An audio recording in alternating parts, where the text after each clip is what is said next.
L'invité du jour, animé par Aurélie Véron. Pour commencer cette émission, nous recevons aujourd'hui Gentiane Breuil. Bonjour Gentiane. Bonjour Aurélie. Alors vous êtes la présidente du Petit Bonheur à Tonneins et cette année 2026 est une année toute particulière puisque c'est l'année des 10 ans du Petit Bonheur.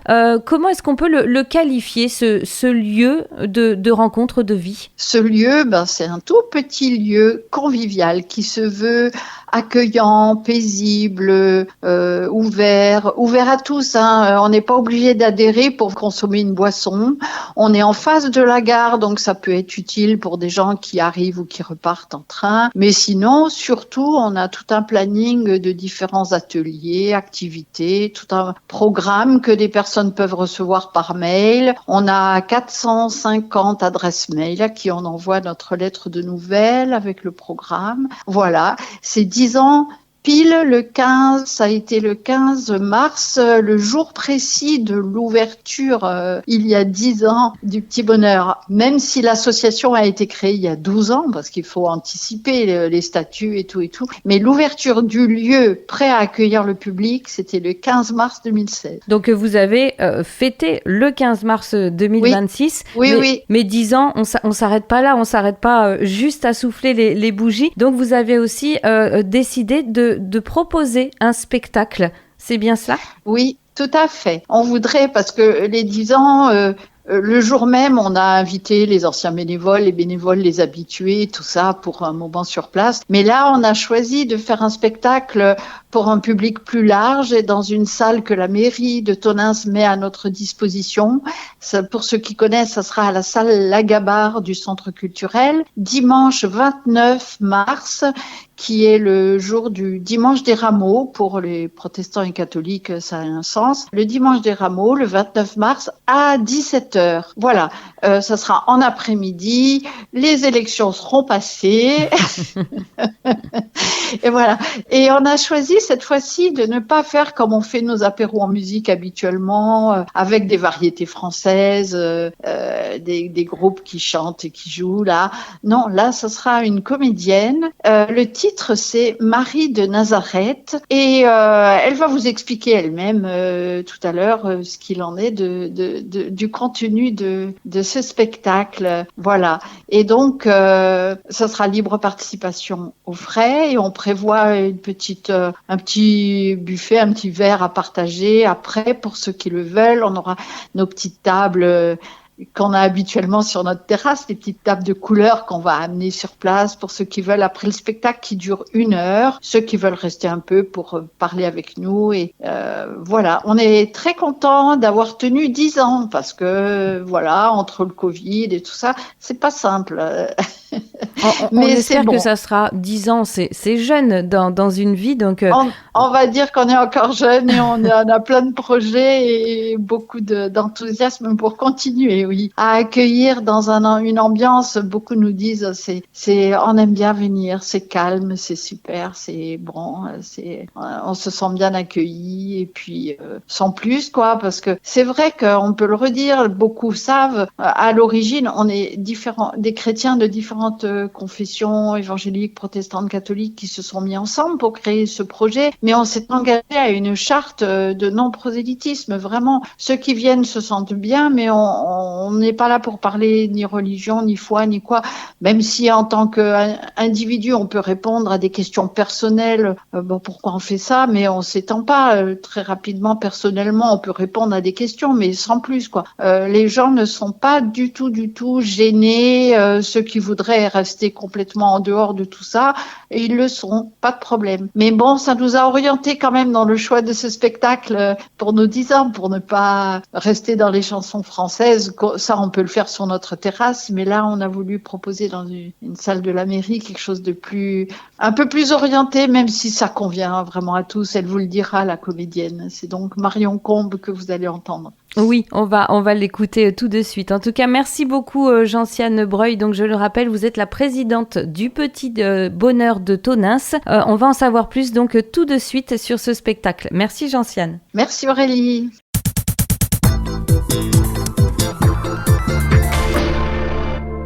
Et on continue cette émission aujourd'hui maintenant avec Marion Combe. Bonjour. Bonjour. Alors vous êtes la comédienne de ce spectacle Marie de Nazareth qu'on va pouvoir découvrir à la Gabarre de Tonneins le 29 mars à l'occasion donc des 10 ans du Petit Bonheur. Est-ce que pour commencer vous pouvez tout simplement nous présenter ce spectacle ? Eh bien, c'est un spectacle qui est un grand poème écrit par Alain Combe, mon époux. C'est un poème qui, en fait, nous fait découvrir qui est Jésus à travers les yeux de Marie, de sa mère. Et pour mettre dans le contexte, on part de la racine, c'est-à-dire la racine juive de Marie. On la met dans son contexte de petite jeune fille qui grandit comme toutes les petites jeunes filles de son village, à qui il va arriver quelque chose de tout à fait singulier qui va bouleverser à jamais l'histoire. Mais en tout cas, voilà, on commence par découvrir qui est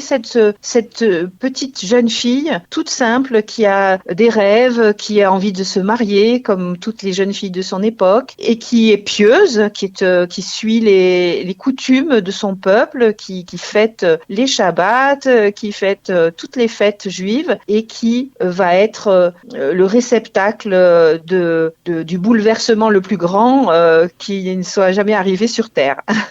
Alors, quel a été le point de départ de cette création donc c'est un travail en commun avec votre époux ? Oui, tout à fait. Alors, ça fait de nombreuses années que nous présentons des textes bibliques mis en scène. Notre spécialité, depuis plus de 30 ans, c'est de mettre en scène le texte tel qu'il est. Par exemple, j'ai un autre spectacle où je raconte et je dis l'évangile de Marc, le texte même de l'évangile de Marc, avec une mise en scène très vivante. Et ça, c'était notre spécificité. Et puis, il y a eu aussi des spectacles autour de thématiques bibliques. Et là, j'ai porté commande, j'ai passé commande dans mon époux. Je lui dis, voilà, j'aimerais bien que tu écrives sur le personnage de Marie de Nazareth. Alors, c'est un texte qui est né de la maturation et du bain dans les textes. Je dis bien, c'est vraiment un bain. Pour mon époux, ça fait 70 ans qu'il baigne dans les textes bibliques,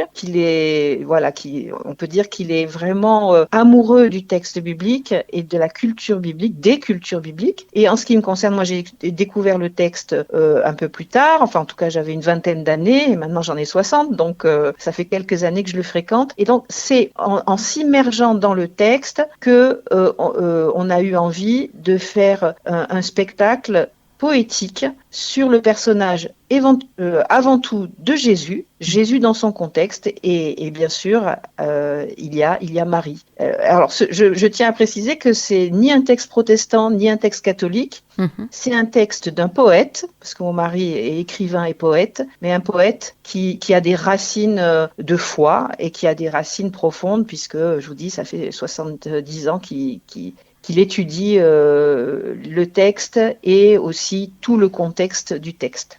Oui, tout à fait. Et donc, vous, Marion Combe, vous serez seule sur scène ? Alors non, je ne suis pas seule sur scène. Je suis accompagnée d'une violoncelliste, une jeune violoncelliste de grand talent qui vient ponctuer le texte, avec qui aussi je dialogue en ce sens que je chante. Je chante accompagnée par le violoncelle. Je chante des chants en hébreu, je chante en araméen et je chante aussi un sanctus en arabe. Et tout ça pour nous emporter dans un autre monde. Voilà, je tiens beaucoup à ce que ce soit pas nous occidentaux qui tirions le texte à notre culture, mais que nous fassions l'effort d'aller vers une autre culture que la nôtre. Une culture orientale et qui est faite de beaucoup de poésie, qui est faite de contact avec la nature, avec la roche, avec les paysages, qui est faite avec les saveurs de là-bas et c'est important de s'y plonger. Donc la musique fait partie de toutes ces saveurs. Est-ce que il y a un contact, comment ça se passe avec le public pendant ce spectacle ? Alors c'est un spectacle où je suis entièrement tournée vers le public. Je joue finalement deux personnages. Je joue une comédienne du XXe siècle c'est-à-dire un peu moi, inspiré de moi. Mon mari a écrit quelques lignes sur ma propre enfance. J'ai grandi en Provence, donc je sais ce que c'est que la roche, les cailloux, les herbes qui piquent, les senteurs, voilà. Et je joue mon propre rôle et c'est une comédienne qui se pose des questions sur la petite Marie et comment elle a grandi, comment elle est devenue la femme qu'elle a été, comment elle a rencontré Joseph et comment elle a vécu ce bouleversement total qui a bouleversé son corps, son âme, et on peut dire qui a bouleversé le corps et l'âme de toute l'humanité. Donc, je joue les deux personnages. Tantôt, je suis face au public d'un côté de la scène et j'incarne Marion, qui se pose des questions, voilà, qui imagine. Et de l'autre côté de la scène, j'incarne Marie. C'est très compréhensible puisque voilà, il y a des façons de bouger différentes, des façons de parler différentes. Et au centre, au centre de la scène, on va vivre la passion du Christ. Là, je dirais que c'est un espace hors du temps, un espace qui appartient à toutes les cultures et à toutes les époques. Donc, je peux pas vous dire exactement qui je suis là quand je suis au centre. En tout cas, je suis toujours la témoin, que ce soit Marion ou Marie, nous sommes témoins de l'événement le plus important de l'histoire de l'humanité. Tout à fait. Est-ce que ce spectacle, justement, il ouvre à la discussion? Est-ce qu'après ce spectacle, les gens ont envie de venir vers vous et de discuter de ce qu'ils viennent de voir? Alors oui, il y a beaucoup de gens qui viennent me voir, qui viennent voir aussi Estelle, la violoncelliste, et beaucoup de gens sont très très touchés et très émus. J'ai ouvert un livre où les gens peuvent déposer leurs pensées, et ce livre, il est absolument touchant parce que les personnes osent peut-être dire des choses par écrit qu'ils n'osent pas forcément dire à l'oral. À l'oral, ils viennent me féliciter souvent, me dire qu'ils sont touchés, que c'est un texte qui dépasse les frontières, qui est bien au-delà des guerres théologiques. Qui est un texte qui fait respirer la foi. C'est pas, vous voyez, c'est pas dogmatique, c'est poétique, mais le sens du mot poétique a été un peu dévalué à notre époque. Le mot poétique, c'est pas la cerise sur le gâteau pour faire joli, vous voyez, ou les petites fleurettes qu'on met autour du cadre. La poésie, ça vient d'un verbe grec qui signifie faire. Faire, c'est-à-dire les mots qu'on prononce produisent du réel et sont performatifs, comme on dit. Et donc, ces personnes-là, en fait, elles font pas de discours, mais elles ont les yeux humides et on voit qu'elles sont touchées. Et puis, moi, je suis juste reconnaissante de ce qu'ils ont vécu et de ce que je vis à travers ce texte. Bon, on a donc envie d'aller voir Marie de Nazareth le 29 mars à la Gabarre de Tonneins. C'est à 17h, à l'occasion des 10 ans du Petit Bonheur. Marion Combe, en tout cas, merci d'avoir pris cet instant avec nous pour nous expliquer, pour nous raconter ce très beau spectacle. On a vraiment envie de le voir maintenant. Merci à vous. Merci beaucoup.